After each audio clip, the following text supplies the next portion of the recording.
જો આજે આપણે ચૂલે કોબીનું શાક બનાવવાનું છે, બધી વસ્તુ તૈયાર કરી મૂકી છે। તો ચાલો તપેલું ચડાવી દીધું છે, તો આપણે એમાં તેલ નાખી દઈએ।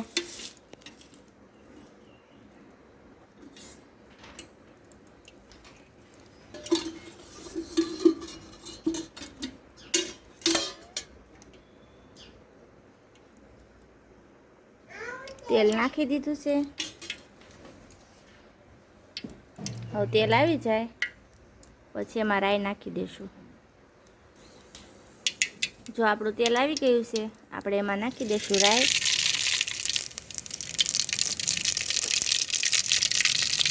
આખું જીરું, હિંગ। હવે નાખી દઈશું કોબી।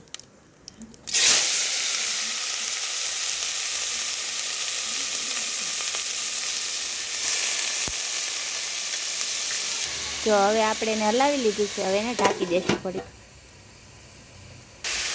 હવે આપણે એને પાછું એક વખત હલાવી લઈશું।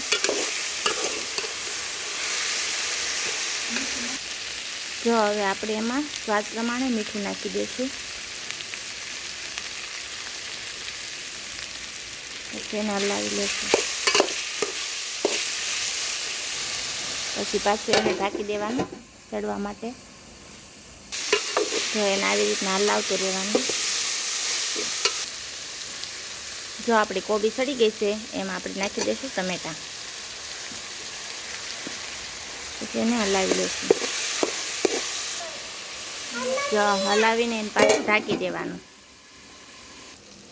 જો આપણી ટમેટાં અને કોબી સડી ગયું છે, હવે આપણે એમાં નાખી દઈશું ભેળવેલું મરચું, સ્વાદ પ્રમાણે નાખશું।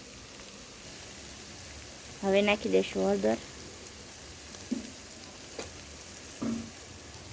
પછી એને હલાવી લેવાનું।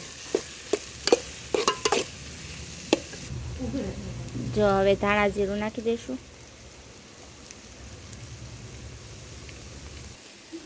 જો આપણું મરચું સડે છે એટલે ઘડીક ઢાંકી દઈએ।